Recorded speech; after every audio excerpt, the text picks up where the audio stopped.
Yeah. Much better. And I know just the story we could share.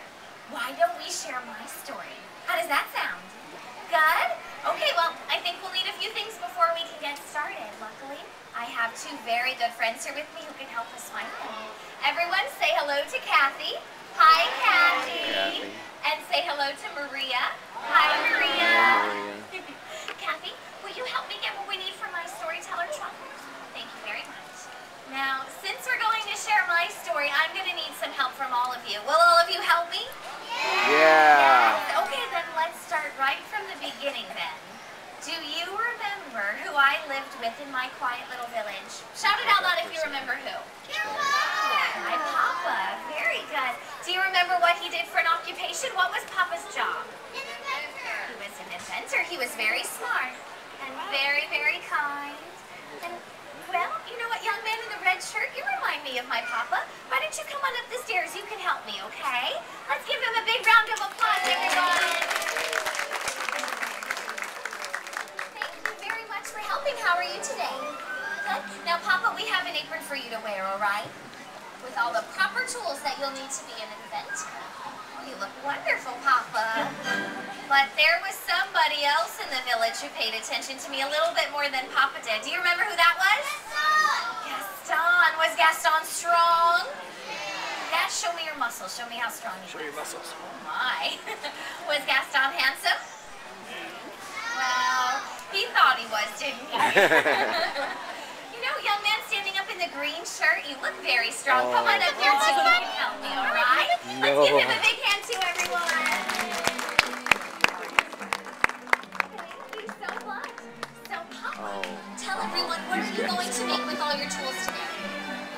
Will it be a robot or maybe a flying machine?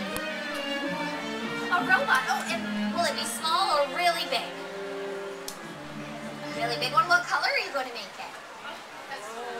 Blue. Very good. Oh, dear. Look who's here, Papa. Hello, Gaston. How are you? Good. Why don't you turn this way, Gaston? Show everyone those big muscles of yours. Very impressive. Now, you see, Gaston had a one-track line. He always said to me, "You will marry me, Belle." Can you say that? My. But no matter how many times I refused him, he kept saying, "You will marry me." Well, I won't marry you, Gaston.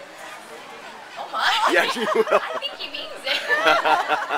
Well, even though I sent him away, he never really gave up. You stand right here, Gaston. Great job. But one fine day, my father set out on a long journey to take one of his inventions to the fair. But he got lost on a dark road. Do you remember what Papa was being chased by? Wolves. Very good. Why don't we all howl like wolves? Everybody put on your wolf ears. All together. 1, 2, 3. Oh! Dear. Papa, are you afraid of those wolves? Yeah, I know I would be too, Papa. Well, as luck would have it, Papa was thrown off of his horse. But he found shelter in what he thought was an abandoned castle. But it wasn't abandoned at all, was it, Papa? Yeah. Oh, there you met many new friends, didn't you? And here they are now. Say hello to Mrs. Potts, Chip Coxworth, and Lumiere. Give them a big hand, everyone. Hi there. Now you see, they were once in the service of the master of the house, but they had been transformed into these objects when a spell was placed upon the entire household. Now, when my horse returned home without my father, I knew something wasn't right. So my horse took me back to where they had been separated. And not only had I discovered Lumiere, Cogsworth, Chip, and Mrs. Potts, but someone known only as, who was it? The Beast! The Beast! And sir, you'll do just fine. Here, let's give him some encouragement, everyone. Thank you very much. Hello, Lumiere. How are you today? You look great. Cogsworth, you'll keep everyone on your time, right? Okay. Chip, show everyone your smile. Very cute. Mrs. Potts, will you make us some tea for later? Oh, that would be great. All right. Here he is, ladies and gentlemen. Let's hear it for the Beast.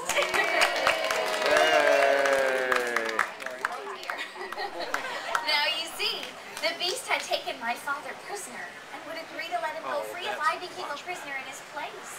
I did this willingly, of course. Bye-bye, Papa. Oh. But on my very first night in the Beast Castle, I discovered the magic rose. And learned that the beast had not always been a beast. If he learned to love before the last petal on the rose fell off and was loved in return, the entire household would be transformed back to their former selves. But if not, he would remain a beast for how long? Forever. Oh. And to make matters worse, we did not get along at all at first, did we, Beast? No. Partly because you growled a lot. Let's hear it growl. Oh. I think it was louder than that. What do you think? I think he could be really loud. On the count of 3. Ready? 1, 2, 3. Oh, that's much better. Well, then one very special night, something magical happened. And the entire household felt like dancing. Shall we be? I'll help you. Come on over here. But this paw right here, we're just going to go back and forth, okay? Just like that. Very good. Do you dance often? Not at all. You did a great job. Here we're going to make a bridge, and they're going to come underneath us, all right? Everyone follow the leader. Let's give them a big round of applause. Yay! Two Papa. And I'm going to go right under your paw. And everybody take a bow. Very good. Weren't they wonderful dancers? Oh, but there was something there that wasn't there before. Beast had begun to care about me. He cared so much. He let me return home to my father, who was very ill. Thank you, Beast. But then I was given a magic mirror so that I could see the beast and find my way back to him. But as soon as I returned home, Gaston showed up at my house again. Come here, Gaston. And just as he always had, he said, very good, let's give him a big hand. But when I refused him this time, he locked us in the cellar. And you took the magic mirror and you went to go hunt the beast down. Uh-oh.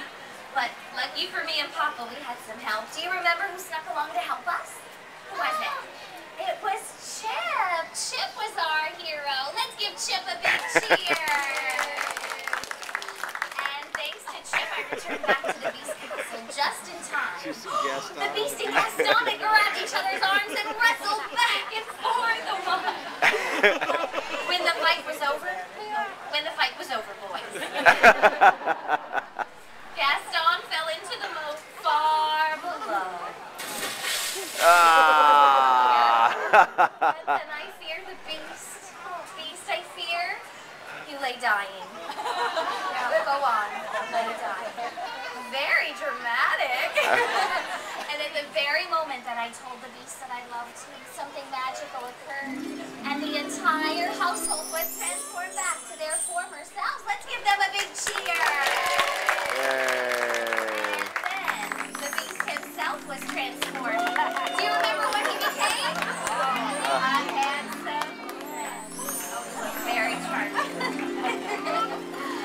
And as the song goes, tale as old as time, song as old as rhyme. What is it, everyone?